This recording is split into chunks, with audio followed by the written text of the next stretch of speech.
It was hilarious. Seriously, Yeah. I laughed out loud many different times.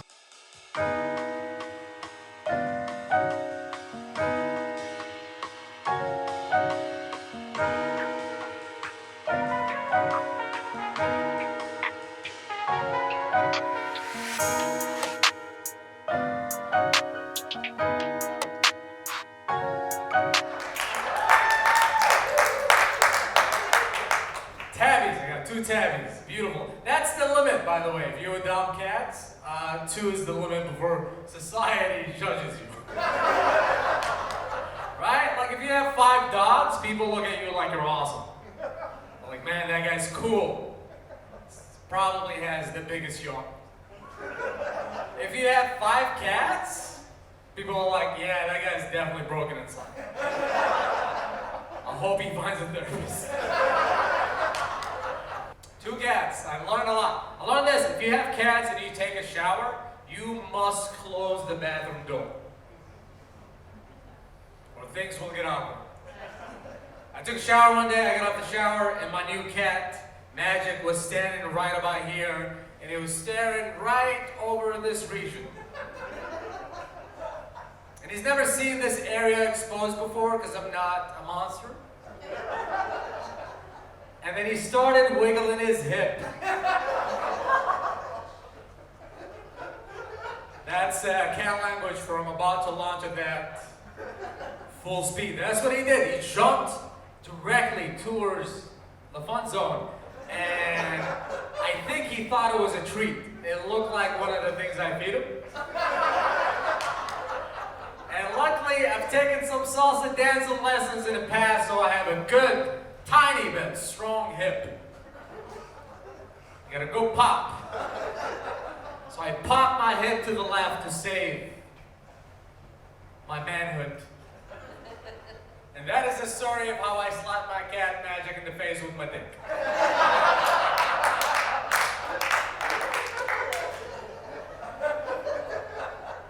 They say you can't establish alpha with cats. I accidentally did it. Magic has a lot of respect for me now. I came home the other day and he said, "Salam alaikum, father."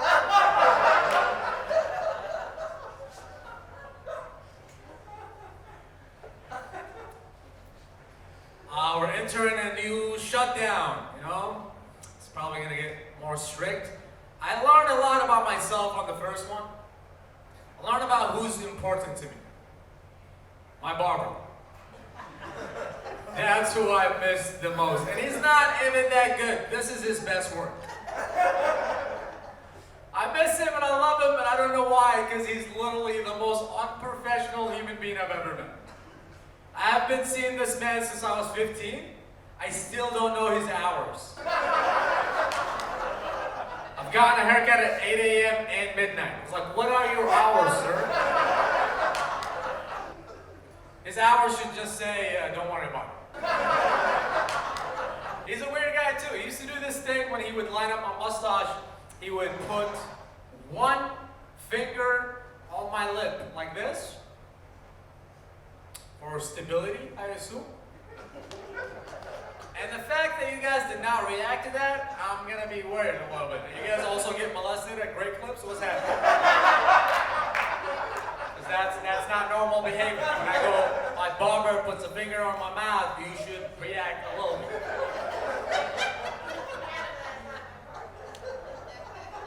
And I took it. I took it for like 10 years. Just took it, man. And I hated it so much, man. I hated it so much. Like, life is short, but when your barber puts a finger on your mouth, life is forever. It's too long. Because it's too intimate. It's so sexual. It's so sexy, I use it on my girlfriend now, and she loves it. I go, boop. She's like, ooh, where you learn that? I'm like, my barber, how to do it?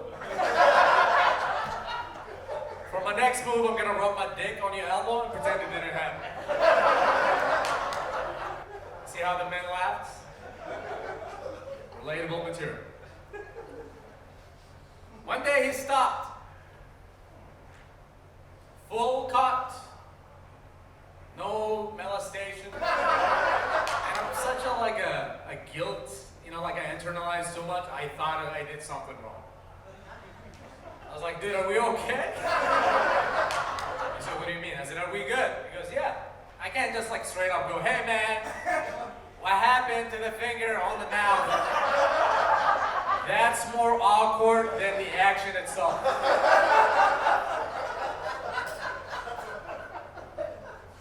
I don't know what happened. I don't know why he stopped. I'm assuming it's one of two things.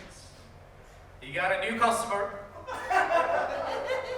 and he put a finger on that customer's mouth, and he had the courage to fight him. Or he licked his finger. It's one of the two.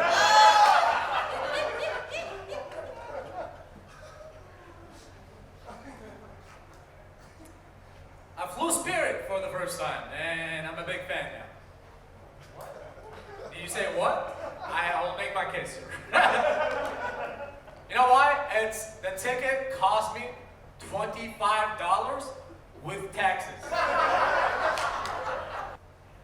I paid more for the Uber on the way to the airport than the flight itself. I couldn't believe it. I was like, how do you guys make money? Does this run on diesel? Or complaints? Because I hear a lot. The guy next to me kept complaining the whole time. I just almost wanted to say, be grateful. Be grateful. You paid $25. You don't even deserve a seat on the plane. Spirit should be like the bus. It should be all of us doing this. And then maybe 2 seats open for senior citizens. I love Spirit, man. The best airlines, hands down. You know why? Because they've never had a crash. Never have you ever heard Spirit airline crash, right? You know why? Every pilot they have is on probation. They don't choose to work at Spirit. They have to complete 500 hours of safe flights before they can go back to Delta and drink again.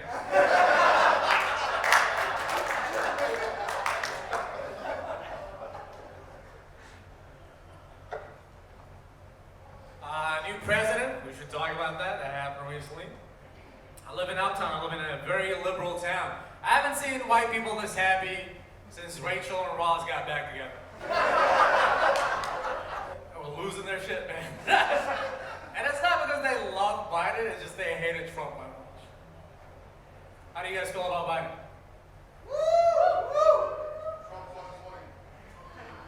Whoa. Honest feeling. Don't try to be funny about it. Man. You said a man. A lot of mans. And honestly, I think that's why he's the best candidate. Because for the last 12 years, if I say Obama, that splits the room. If I say Trump, splits the room. I say Biden, everybody's like, man, he unites people with the map. He's gonna unite this country with apathy because nobody gives a fuck about Biden. No one. You can make fun of him. There's no rallies. It's gonna be the least polarizing figure we'll ever have. Maybe we'll remember not to fight a Trump. You know when you play a video game and you design your own avatar? And you always get carried away and you design the weirdest thing? That was Trump. You know what I mean? You gave him pubes for hair, soggy orange skin, tiny hands. He doesn't make sense as a person. And then you're like, I got too carried away. Reset, and then you get Biden. That's what Biden is. I'm a full-time comic, but then I did have to resort to Uber for a couple of days. I did it for 2 days. Stopped. Not because it's a bad job, it just felt like a stereotype when I did it. People expected me to be there. People look at me inside of an Uber the way they look at white people at Home Depot. They're like, yep, of course you're here. No surprise, buddy. Didn't feel like a job, it felt like an identity. I don't like that feeling. I don't like how white people trusted me.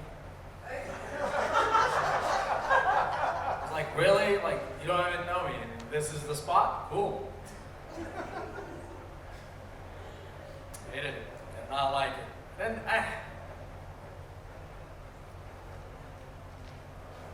it's weird, man. Uber is weird. Because like when a white guy does it, people look at him and be like, he has a second job and he's just saving up for a boat. When I do it, they're like, good job, buddy, you've reached your potential. I did not like that at all. I was like, fuck this, fuck being a stereotype. I'm above this, and I quit, and I got my old job back at ISIS, and COVID has affected everybody. Things are slow. I don't like their policies. I just love their dental plan. This beautiful set of teeth is sponsored by ISIS.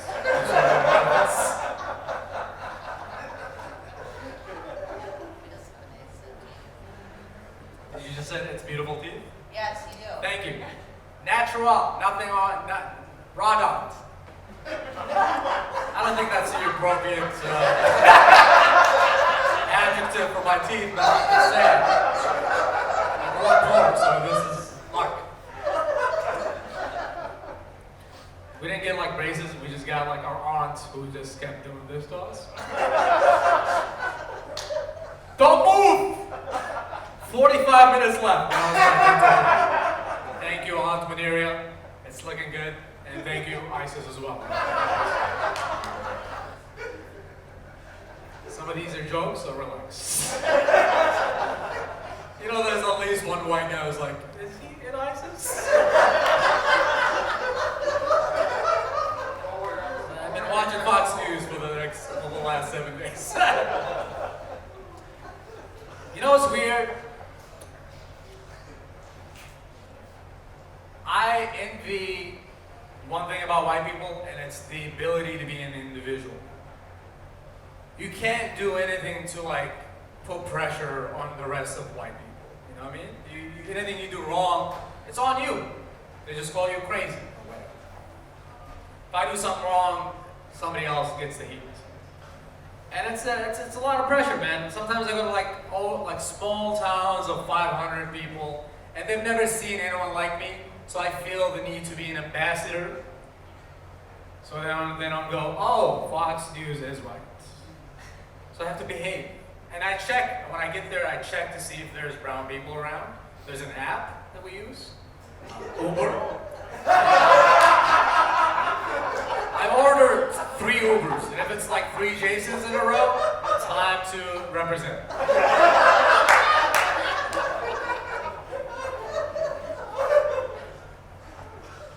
Sometimes I fuck up. Sometimes I'm just like an asshole, and I just tell them I'm from Costa Rica. And let Latinos take the heat. You know what I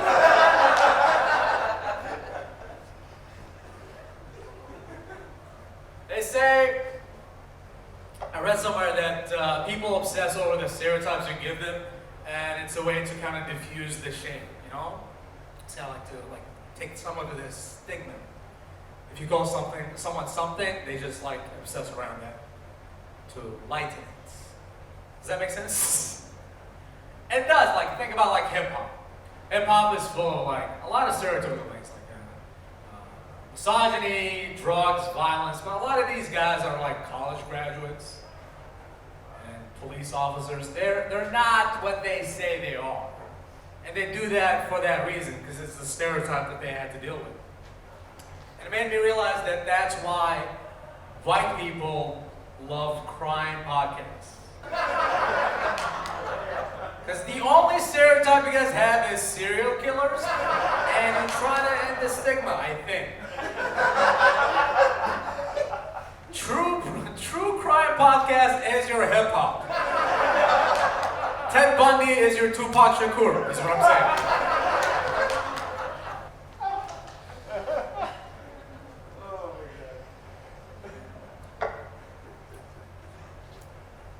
Sorry, therapy. I finally found a good therapist. Man, that was like going through Tinder. It's not easy to find a good therapist. I had to go through a lot of weird people and dumb people and just awful therapists. I had a guy who gave up mid-session. Threw in the towel, 20-some minute in. Lily goes, Ali, your life is so complicated. I'm like, good, this is the good part. I'm reminiscent about the fond memories I had. Wait it out. I saw another guy. He was good, kind of, but he was way too buff to be a therapist. It's hard enough to like be vulnerable in front of a guy. Imagine if he looked like The Rock. Like anytime I wanted to open up, I just felt like he was gonna call me a pussy. And I was like, alright. Keep this in. Found a great therapist, but she was way too sexy. Hot, beautiful. I'm like, I can't. No way. I can't see a woman that only listens to me. I have a girlfriend. I'm gonna fall in love automatically. I need a 6 as a therapist. My therapist has to be a 6. Works out. She's amazing, man. She's so fucking good. Do you guys see a therapist? Yeah. You do? Yes? Fortunately? Working on it? Yeah. Yes, that's very amazing. Like I've never seen that many men in the crowd that have a therapist. You, sir? Yes. You got a therapist? Is this some sort of Facebook group? Is this a men who need therapist night out? Guy in the back? Not anymore. No, not all the way in the back, but the guy who's crunched up. That's why you should see a therapist. You see how much tension you're carrying, sir? It's because you haven't forgiven your father, my guy. We have so many recommendations. You want this guy's therapist, this guy, there's a lot.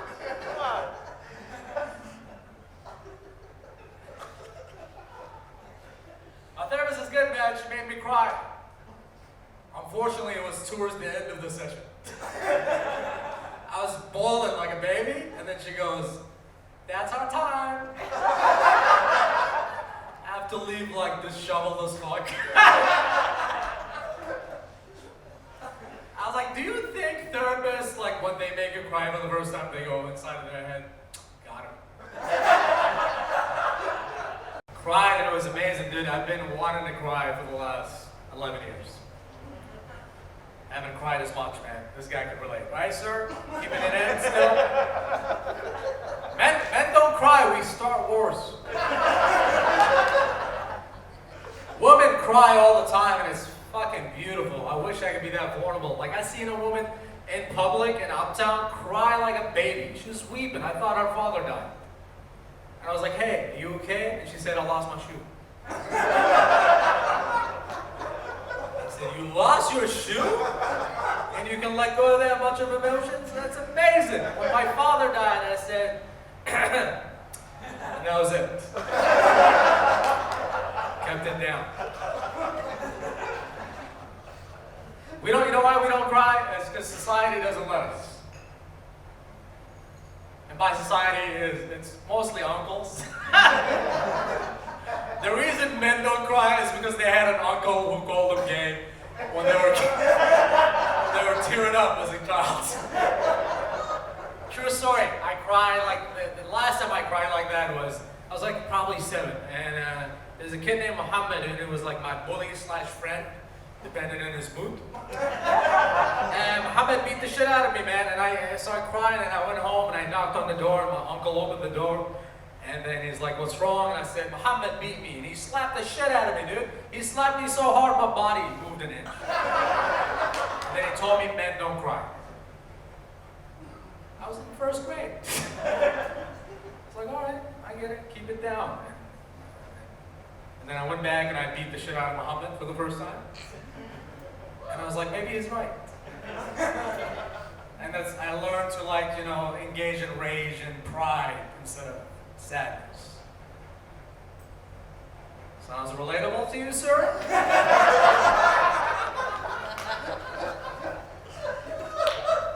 That's why, if you ask any toxic masculine guy what's their favorite movie, they always say Scarface. Right? And specifically the scene where Al Pacino goes, "Say hello to my little friend," and he has like a machine gun. That's every guy loves that, and it's why it's the pinnacle of pride and anger. It really is, right? That moment, it's just like the highest of these two emotions that we're allowed to feel. If like society was healthy, it would have been a puppy. He would have came with a puppy and said, "Say hello to my little friend," and it would be a celebration. But that's not the world we're living in. Do you know when you are on your phone and you're scrolling through social media mindlessly, and you're not even thinking? I started doing that with Pornhub. And I think it's a better website. It is, because like you go on Facebook, eventually you'll see like misinformation or like bigoted people, and it ruins your day. That never happens on Pornhub. Pornhub is the only nonpartisan thing we have left on the internet. It's safe. Dude, I recommend it to kids all the time. I go, hey.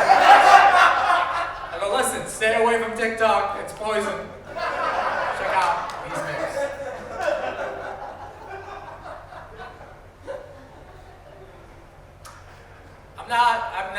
I don't think I like porn. I don't really enjoy it. I think it's gross. I don't know if it's my Muslim upbringing, but it wears me out. It's such an uncancelled world.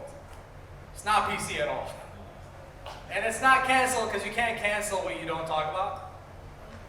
You know what I mean? I can't like share a cum shot on Facebook and be like, "This is immoral."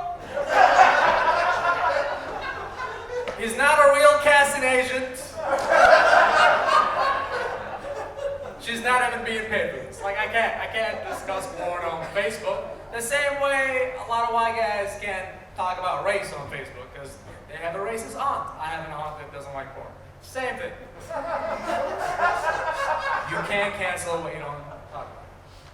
Can't change it. And that's why porn is gruesome. Sometimes you stumble upon like something that's really artistic, and you know it's good is because when you finish, you continue watching. You're done. You have no interest, but you're like so baffled by the art, and you're like, wow.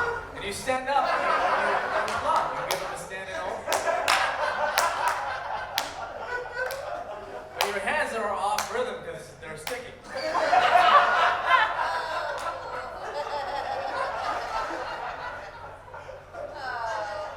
See that? I got the laser white one going, like you haven't had sticky hands. Come on. You've been around the block.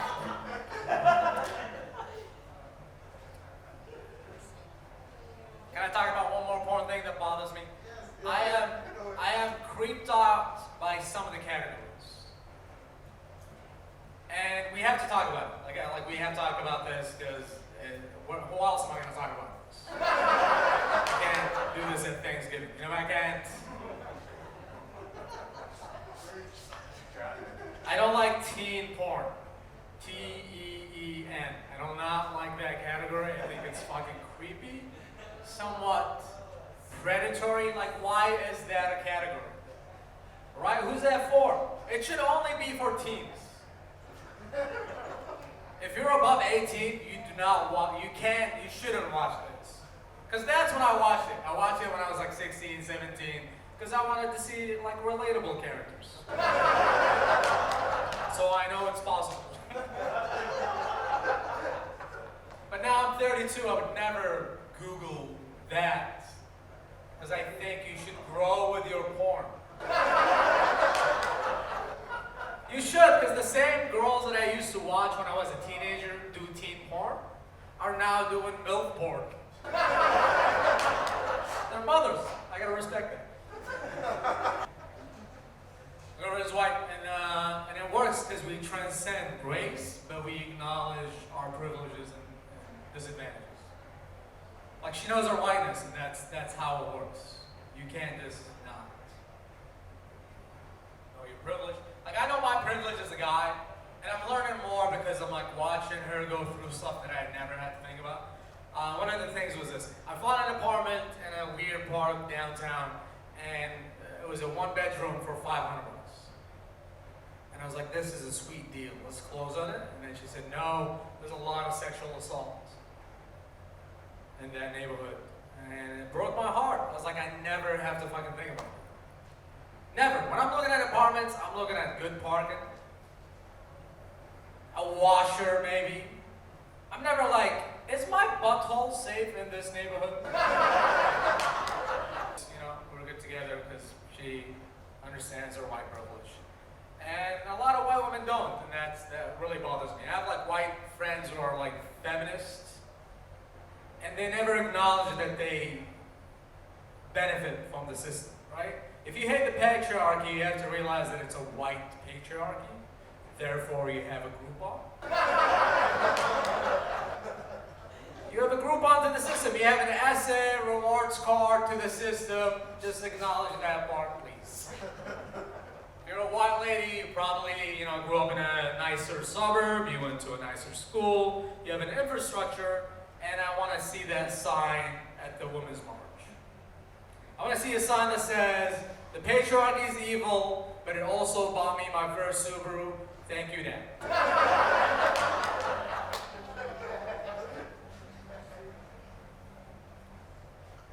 The patriarchy is women's fault. It's your fault, ladies. You know why? Because technically you make men. If you don't like a product, shut down the factory. Abort guys for the next 20 years. We don't need more men. And I promise you, world peace. I'm running for mayor. That's my stance.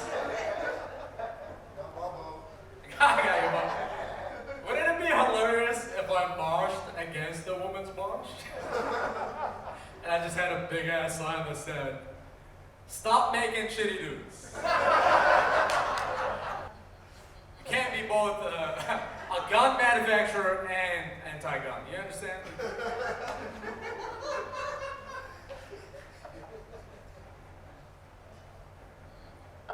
I turned 32 on October 10th, so that's last month. And I don't know, man, I think I'm a very optimistic guy, but I feel like with age, I'm getting less and less optimistic. And I think that's why Jesus had to die at 33. He had to, because if he spent like 10 more years in the planet, he would be just like a jaded libertarian. He would lose hope for humanity. He had to.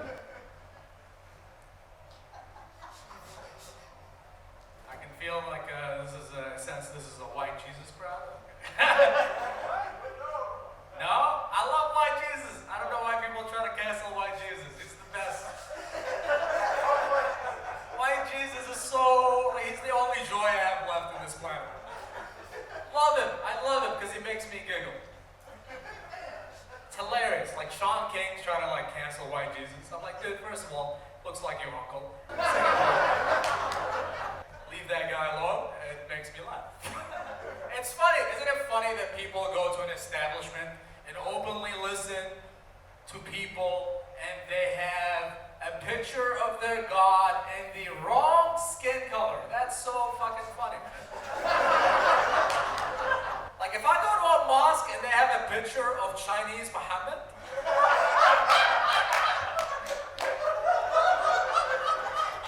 I would giggle.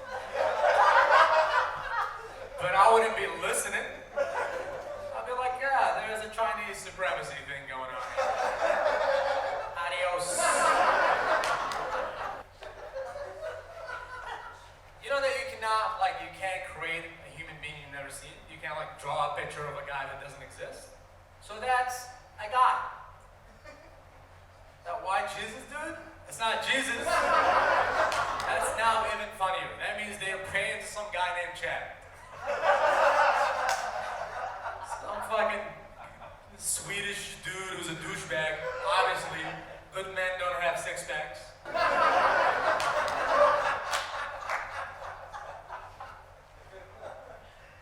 I bet Jesus is in heaven and he's pissed off. It's like, who's that guy? Chad.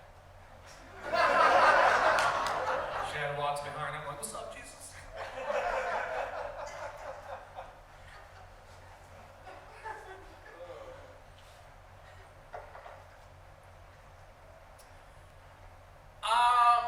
I'm a bad Muslim. I'm a terrible Muslim. I'm horrible, man. My favorite Muslim holiday is Christmas, by far. And like, I'll make fun of Christians, but you guys know how to party. You got the loosest religion I've ever seen. It's dope. You can do whatever you want. You can drink, fuck, kill a guy. Jesus died for your sins. Our sins are covered. You can do whatever you want. Not us, man. We can't. We have like 5 things we can do. One of them is Ramadan. You guys know about Ramadan? Yeah. All right, don't get jealous. It's very festive. This is what we do. We wake up tired because the last time we fasted, and then we don't eat from sunrise to sunset. A lot of people don't realize this. We don't drink either. No food, no sex, no drink, no water, nothing. You guys want it? Salt? Talk to me after the show. I'll give you a more show. And I stopped fasting. And I did it in secret. I stopped fasting in secret. And then like 2 years ago, I was over it. I came out from the closet where I used to eat my snacks.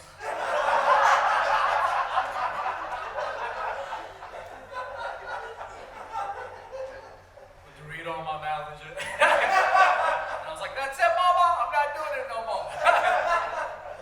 And my mom did not take it well. She said, Ali, if you're not going to fast, you might as well change your name to Bob because you don't deserve a Muslim name. I was like, all right, you can call me Bobby. Peace. I didn't fast last year, last Ramadan, and she called me, and this time she tried to be a millennial about it. She was like, Ali, Ramadan is it's like intermittent fasting. But you go to heaven, you lose weight too. I was like, no, try again. And then she goes, listen, Ramadan is like a gift. You know why it's a gift? Because it comes once a year. I was like, yeah, so does the McRib. It doesn't mean I should stop drinking water. You guys laughed? She did not laugh at all. My mom was like, well, if you are not going to fast this time, I'm cutting off communications. And I reminded her that she's on my T-Mobile plan. And then I went to T-Mobile.com and I changed her caller ID to Bob.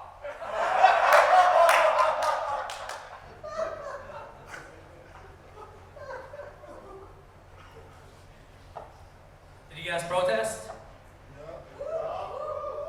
Woo-hoo! You did?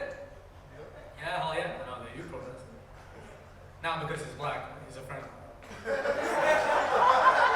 So one of you are like, no, it's like.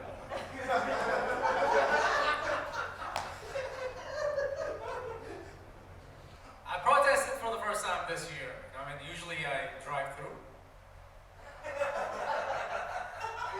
You gotta loosen the fuck up. That's a funny line. And I did it because it felt like the best way to express your voice and to support black people. I know I sound like a white woman from the suburbs, but I love black people.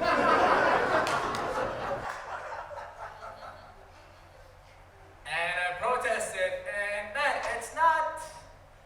You can't take that at school. You don't know what to do at a protest. Your first one, it's kind of awkward. Let's not lie about it, right? I didn't know what the etiquettes are. Like you show up and you're like, this doesn't feel enough. And then I had my hands in my pocket. I was like, nope, not doing that.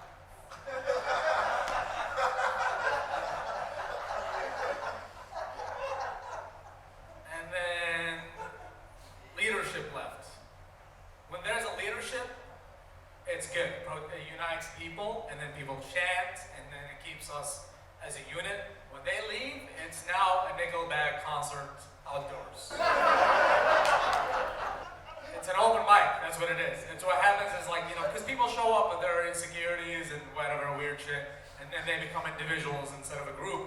And then they go on and they take the mic and they say the craziest shit you'll ever hear. This man opened with Kill Whitey. I swear to God, he goes Kill Whitey off the top. And it was clearly biracial. I'm like, dude, mom did not approve that speech. It's like, Kill Whitey! And I wanted to give him advice because, I'm a public speaker, kind of. I wanted to say, like, my guy, dude, you don't open with Kill Whitey. You close with it. You build trust with the audience. You make a good case, and then you make a proposal that is Kill Whitey. That's how it's done.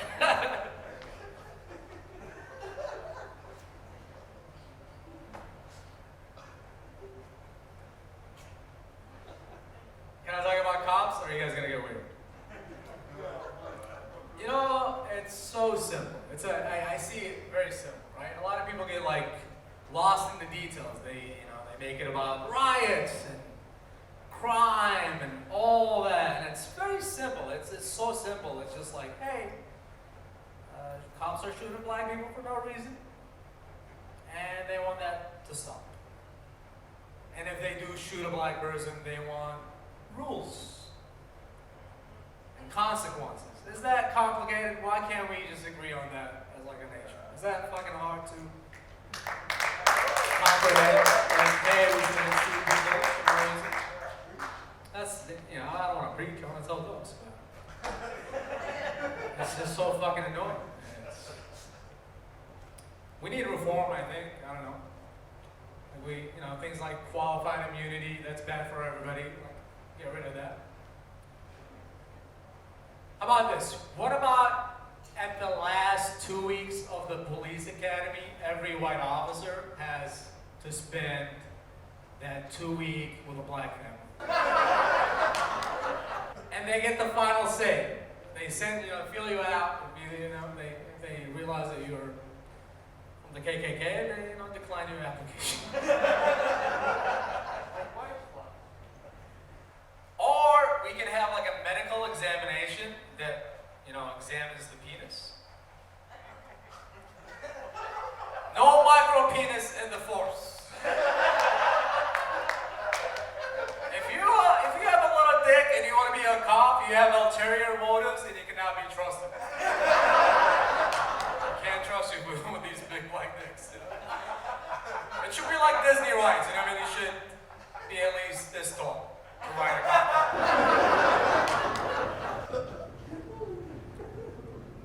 Yeah, people they get lost in the arguments. They think we hate cops. Why would you hate the idea? I love the idea of a man who's paid to protect me, to make up for my father. I like that idea. But that's not what's happening, and that's the problem. Like, nobody beefs with the fire department. People love firefighters, because they don't show up at the scene and be like, there's a black guy, let's get out of here.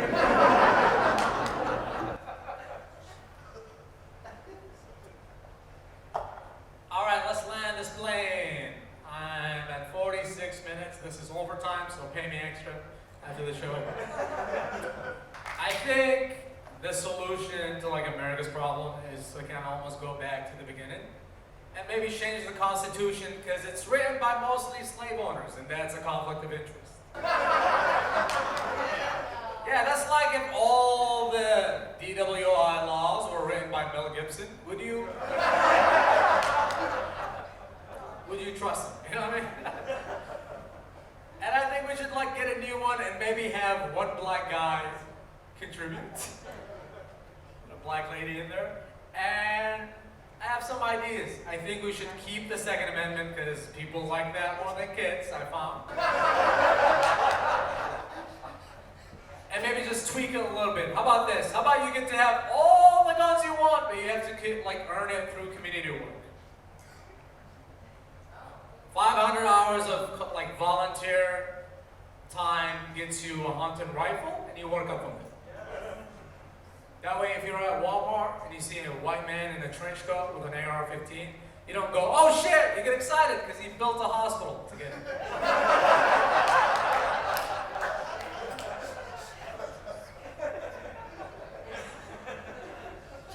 I have another idea for an amendment. Ladies, I'm landing this plane and I need you to, you know what I mean? I'm landing this plane and I'm Arab, so I might just, not look at you. I will attack the two towers that are in your mouth.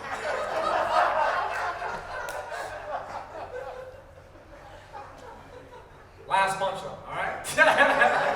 And if it doesn't work, it was your fault. That 13th Amendment, the original one, gave black people their freedom, kind of.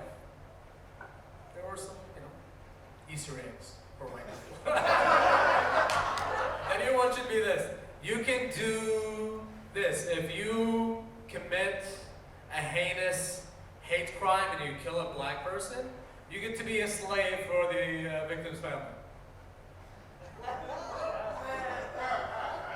And I will make a show about it called MTV Cribs Slave Edition. Just so I can hear the words, that's my basketball court, that is my jacuzzi, and that is Officer Derek milking my cow.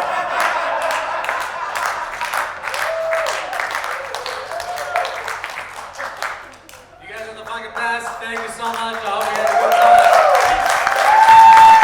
time. At Camp Bar, we're opening up for Ali. He has new material for you and me.